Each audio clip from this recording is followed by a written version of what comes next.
গান্ধাৰী মোৰ কথা যে নুশুনে কিয় নুশুনিব অভিমানী হ'লেও মোৰ পুত্ৰ দুৰ্যোধন অবিবেচক নহয় আপুনি তাৰ পিতা জন্মদাতা সি নিশ্চয় আপোনাৰ কথা শুনিব মহাৰাজ আৰু তুমিও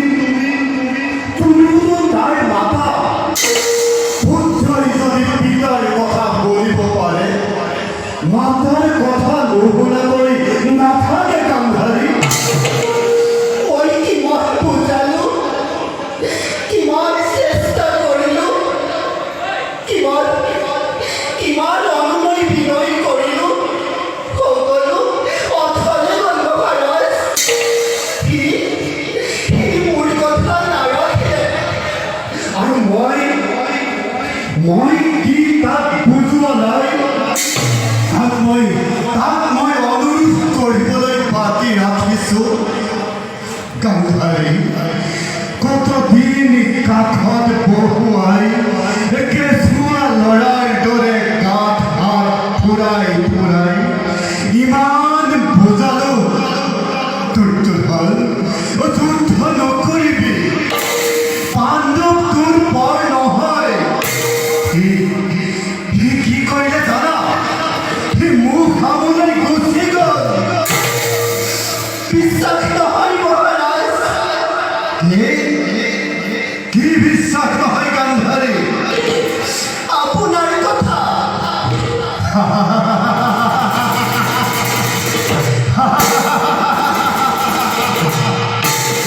পুত্ৰ অবৈধ আৰু তুমিও দেখিছো এই ধৃতৰাষ্ট্ৰক জন্মান্ধ বুলি বৃদ্ধ অপদাৰ্থ বুলি বিশ্বাস নকৰিবলৈ শিকিছা গান্ধাৰী অভিনয় নকৰিব মহাৰাজ অভিনয় নকৰিব এই কুৰুক্ষেত্ৰ ৰণৰ কাৰণে কৌৰৱৰ পিতা আপুনি আৰু সেইবাবে আপুনি বেছি দায়ী শাস্তি দিয়া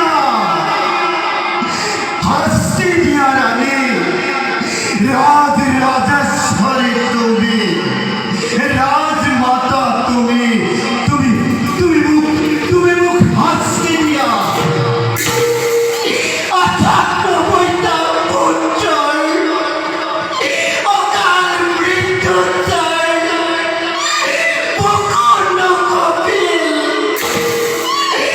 অঠাত্মবৈখন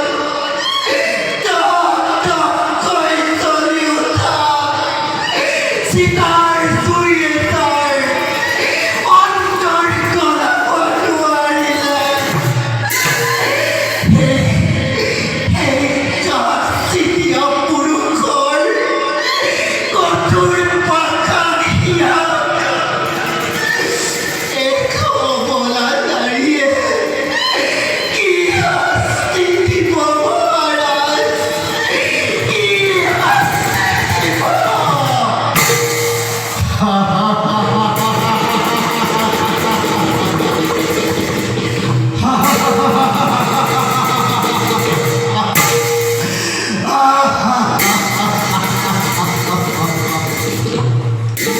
তুমি মোক পুত্ৰ ভোগত জৰ্জৰিত হ'বলৈ কৈছা গান্ধাৰী হৈছো আজি বহু দিনৰ আগতে হৈছো যিদিনা তুমি কৰুণাময় জননীয়ে নিজ গৰ্ভত ধাৰণ কৰা দেৱ শিশু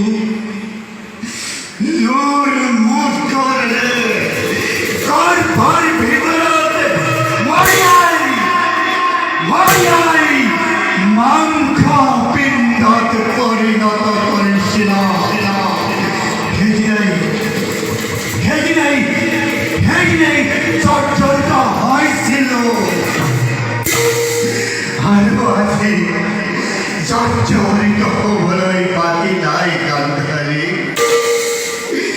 বকুৰ স্নেহৰ বিচৰা শুকাই শুকাই হীরার কলি উলাই পড়ে। গান্ধারী, গান্ধারী, গান্ধারী, মহারাজ গান্ধারী, মতিভ্রষ্ট দুর্বল বৃদ্ধময় অস্থির মগজু কিবা কম বুলি কিবা কৈ পেলাল। মোক ক্ষমা কৰা ৰাণী, মোক ক্ষমা কৰা। মহাৰাজ মহাৰাজ ক্ষমা দুৰ্যোধন আহিছে। দুৰ্যোধন আহিছে, দুৰ্যোধন আহিছে। হয় মহাৰাজ গান্ধাৰী, গান্ধাৰী, মোৰ মোৰ মূৰ ঘূৰাইছে গান্ধাৰী, মোক সহ্যলৈ দিয়া গান্ধাৰী, মোক সহ্যলৈ দিয়া।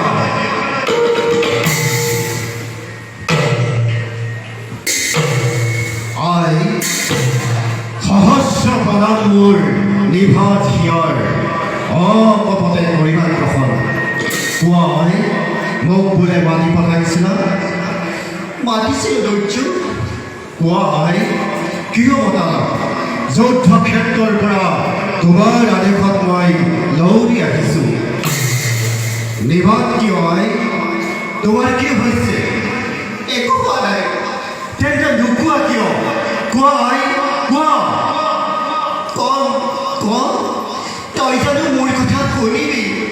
কোন দিয়া তোমাৰ অবাধ্য হৈছো আই? তেন্তে এই যুদ্ধ পৰিত্যাগ কৰ। মোৰ সকলো গ'ল। মাত্ৰ তই আৰু দুখাখনেই বাকী আছ। মোৰ কথা ৰাখ। এই যুদ্ধ পৰিত্যাগ কৰ। আই, কিয় সেই একে কথাকে ধৰি আছ? কিয় ধৰি আছ? কিয় ধৰি আছ? পুত্ৰ শক্তি কি তোক কি বুজাম? ভৰ বয়সতে এটি এটিকৈ দুটা কল 100 সন্তানে মোৰ বুকু উদং কৰি গুচি গ'ল। সিহঁতে মোৰ বুকু শুৱাই আছিল। মোৰ কথা ৰাখ। এই যুদ্ধ পৰিত্যাগ কৰ। এই যুদ্ধ পৰিত্যাগ কৰ। হে জননী, পৰিহাৰ কৰিলে সবল আহিবলে ঘূৰিবোৰ মৃত ভাতাগন। পৰিহাৰ কৰিলে সবল পাৰিম নে পঠিব জননী, কপালৰ ভাগ্য ৰেখা বিধানাই লিখা। নোৱাৰে বচিব কেনে বিধিৰ বিধান। সেইবুলি আপোন ঘৰত চলিছে যি ভীষণ অগনি, তাক আৰু চলিব নিদিয়ে দুৰ্যোধন।